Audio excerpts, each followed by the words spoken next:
Découvrons ensemble les principes, les avantages et les inconvénients des voitures hybrides. En 2026, certains ignorent encore la différence entre les hybrides à autonomie étendue, les hybrides rechargeables et les hybrides essence. Aujourd'hui, nous allons tout vous expliquer clairement. Commençons par le type le plus simple, l'hybride à autonomie étendue. On peut la comparer à une voiture électrique dotée d'une batterie de grande capacité. Bien qu'elle possède un moteur électrique, celui-ci ne fait que produire de l'électricité et n'entraîne pas directement les roues. La voiture fonctionne toujours en mode électrique. Lorsque la batterie est faible, elle utilise de l'essence pour produire de l'électricité. Ces avantages incluent la possibilité de faire le plein et de la recharger, l'autonomie illimitée et sa conception simple. Cependant, la consommation de carburant augmente à haute vitesse car le moteur doit produire de l'électricité en continu sous forte charge. Certains propriétaires ont également signalé que les voitures à autonomie étendue sont bruyantes et que leur poids élevé peut affecter leur stabilité. Le deuxième type est l'hybride essence, représenté par Toyota. Elle ne peut être ravitaillée qu'à une station-service et ne peut pas être branchée sur secteur. Elle nécessite une plaque d'immatriculation bleue. Au cœur de ce système se trouve une transmission ECVT sophistiquée qui permet au moteur électrique et au moteur thermique de fonctionner en parfaite harmonie, sélectionnant intelligemment la source d'énergie la plus efficace à chaque vitesse. Ses atouts: une technologie éprouvée et fiable, une faible consommation de carburant et une réponse à la puissance tout en douceur. En revanche, elle présente des inconvénients.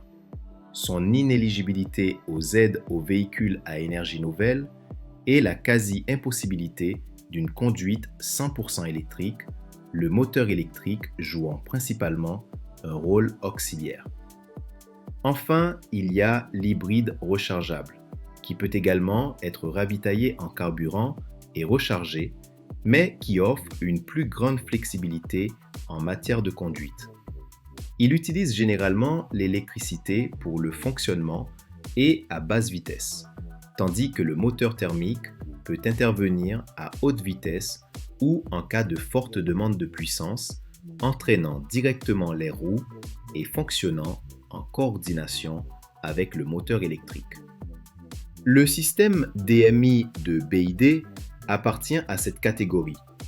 Ses avantages sont évidents. Des coûts d'électricité extrêmement bas pour les courts trajets, avec une consommation de carburant inférieure à 2 centimes par kilomètre lorsque la batterie est pleinement chargée. Inutile de vous soucier de la consommation de carburant lors de longs trajets, car ce véhicule peut fonctionner à l'essence et à l'électricité et il est éligible à l'immatriculation écologique. Cependant, il est important de prendre en compte ces inconvénients inhérents.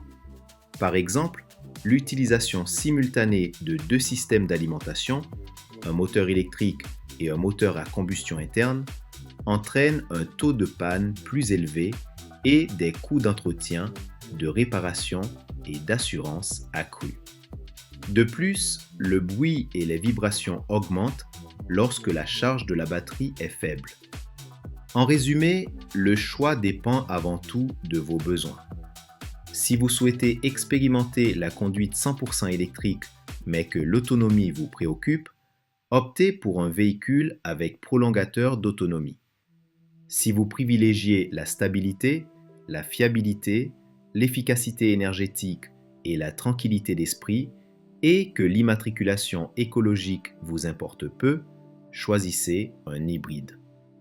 Si vous souhaitez économiser sur vos trajets quotidiens, que vous effectuez occasionnellement de longs trajets et que vous pouvez installer une borne de recharge, choisissez un hybride rechargeable. Abonnez-vous à la chaîne Automobile pour rester informé ou informé des dernières actualités.